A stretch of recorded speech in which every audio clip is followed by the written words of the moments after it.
arrive at these answers a little bit at a time. It's really a process. And so, to find out, you know, it's all linked to the moon and the stars. It's very celestial. So we really have to understand the animal kingdom, the star kingdom.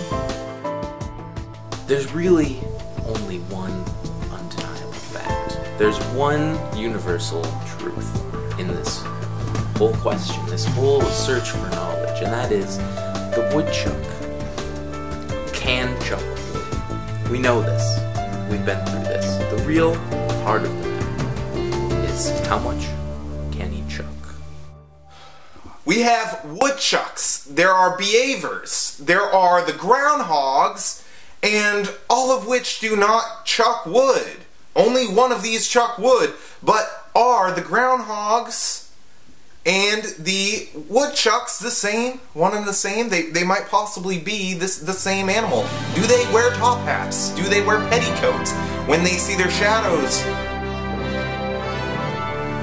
Now, the legend has it, when Abraham Lincoln set out to create a new holiday that would give people hope in spring, he picked a woodchuck.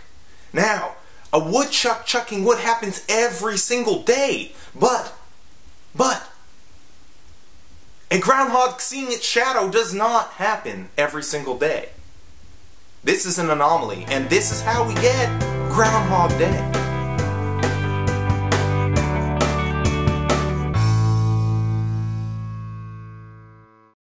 Evolutionarily, when did the woodchuck become the groundhog?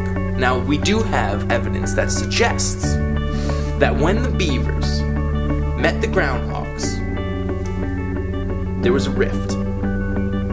Now, we don't know exactly when that rift takes place, but it was somewhere between 25 and 30 BC. Now, we're talking, this is a long time ago. So the tradition of kidnapping a groundhog, forcing him to see his own shadow, is rife.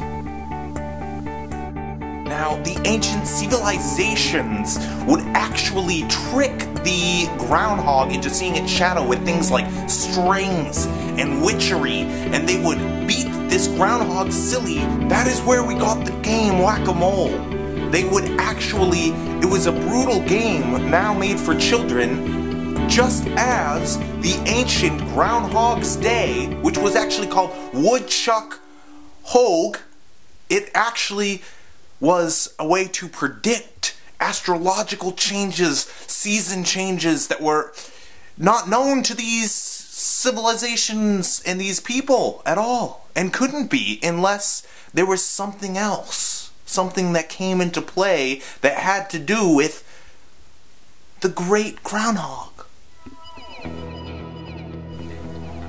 This Groundhog Day, let's remember where we came from, where we arrived, from our past, from where we were as a civilization, as these creatures beneath us. We had them as pets, but we like to not think of them as pets. They're more of an inspiration. As human beings, we can see our shadows all of the time. 100% of the time, we see our shadows. And groundhogs, do they see them 50% of the time? 75% of the time? It is not an exact science. These are variables in a very scientific equation that we may never know the answer to.